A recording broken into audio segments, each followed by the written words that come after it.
Muy buenos días, mis amados hermanos, que el Señor les bendiga. Les habla y les saluda el pastor José Manuel Cortés Castañeda. Quiero invitarles en esta mañana a la primera carta a Timoteo, capítulo 5, versículo 1, para que juntos compartamos este devocional. Dice la palabra del Señor así: si algún creyente o alguna creyente tiene viudas, que las mantenga y no sea agravada la iglesia, a fin de que haya lo suficiente para las que en verdad son viudas. Vamos a orar. Padre, te damos una vez más gracias por este privilegio de poder escuchar tu voz, Señor. Oramos para que cada mandato que tú le des a tu iglesia, nosotros lo recibamos con gozo y con alegría, y mediante la aferración de la cruz nosotros podamos obedecerte y luchar contra nuestra carnalidad y nuestra desobediencia hacia ti. Te lo pedimos en Cristo Jesús, Señor nuestro. Amén y amén.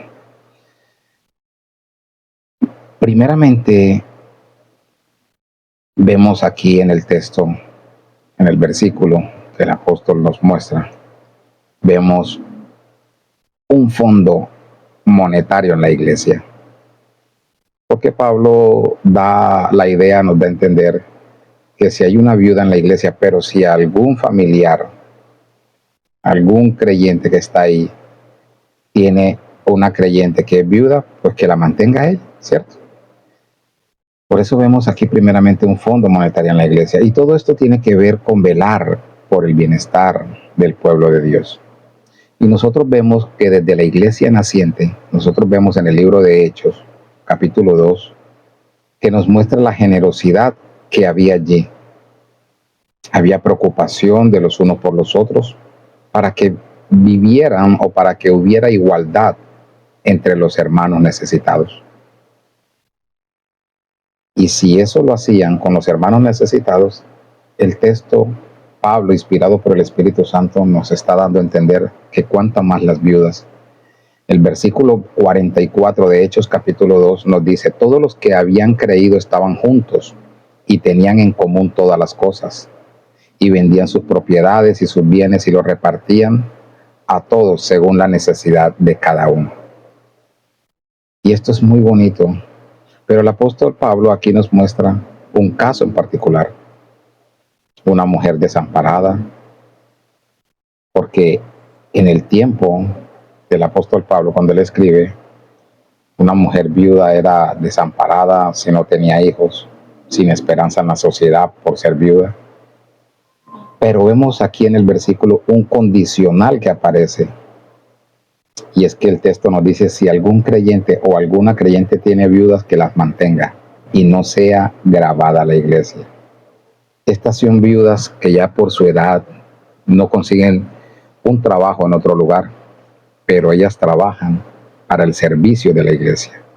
La iglesia debe sostener para que ella viva no de manera lujosa, sino de lo necesario. Hay que proveer para la familia. Y por eso Dios nos ha unido y nos ha dado un nuevo nacimiento, un nuevo corazón, con una nueva esperanza. Por eso Dios nos bendice de esta manera, para que bendigamos a la iglesia. Incluso el apóstol Pablo, hablando de sus derechos, porque esto es un derecho que tiene una viuda en la iglesia, y Pablo, hablando en 1 Corintios capítulo 9, versículo 1, él dice lo siguiente: no soy apóstol, no soy libre, no he visto a Jesús el Señor nuestro, no sois vosotros mi obra en el Señor.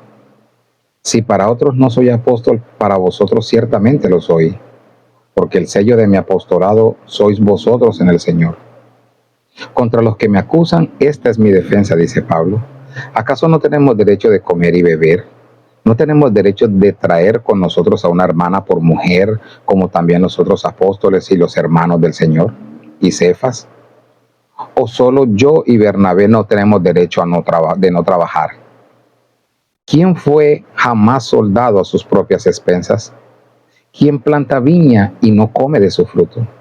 ¿O quién apacienta el rebaño y no toma de la leche del rebaño? Y dice Pablo en el versículo 8: digo esto solo como hombre, ¿no dice esto también la ley? Mira que él mienta la ley, porque es un mandato del Señor. Porque en la ley de Moisés está escrito: no pondrás bozal al buey que trilla. ¿Tiene Dios cuidado de los bueyes o lo dice enteramente por nosotros? Pues por nosotros se escribió, porque con esperanza debe arar el que ara, y el que trilla con esperanza debe recibir del fruto. Si nosotros sembramos entre vosotros lo espiritual, dice Pablo, es gran cosa si segaremos de vosotros lo material. Si otros participan de este derecho sobre vosotros, ¿cuánto más nosotros? Pablo concluye aquí en el versículo 16 de la primera carta de Corintios, capítulo 5, con un principio al que ya había hecho alusión 3 veces en ese mismo capítulo, en el versículo 4, en el versículo 5, en el versículo 8. Y lo que él está dando a entender es que la responsabilidad de apoyo recae primero en el hogar. La iglesia apoyará a los que estén realmente desamparados y que hayan llevado vidas consagradas en la iglesia. Cada familia debía sostener a sus propias viudas, y para que la iglesia pudiera concentrarse en ayudar a las viudas que no tenían familia y que se encontraban pasando realmente por situaciones de necesidad. Este versículo 16 nos recuerda la importancia de ayudar a los necesitados, especialmente a las viudas, a los desamparados. Y al hacerlo, estamos demostrando el amor y la compasión de Dios hacia aquellos que están luchando y necesitando protección. Así que, mis amados hermanos, animémonos a ser agentes de cambio en nuestro propio entorno y ayudemos a aquellos que necesitan de nuestra ayuda. Pero no debe ser una costumbre trasladar todas nuestras cargas a la iglesia. Por el contrario, nosotros tenemos que considerar una buena mayordomía en la iglesia. Hay que velar por el bienestar de los pastores, por el bienestar de la iglesia. Y es particular que nosotros hoy consideremos el llamado que Dios nos está haciendo. Es particular que entendamos la responsabilidad litúrgica, civil, moral que tiene la iglesia. Porque cada uno de nosotros debe hacer su parte. Por eso Pablo dice: si alguna mujer creyente tiene viudas en su familia, debe ayudarlas para que no sean una carga para la iglesia. Y así la iglesia podrá encargarse de las viudas que de verdad son y que no tengan a quien recurrir. Esto es un llamado para todos nosotros, para que cada día nos aferremos a lo que la Escritura dice y no caminemos con emoción, sino con convicción para la gloria de Dios. Pastor José Manuel Cortés Castañeda, Iglesia Bíblica La Gracia de Dios, Caucasia, Antioquia.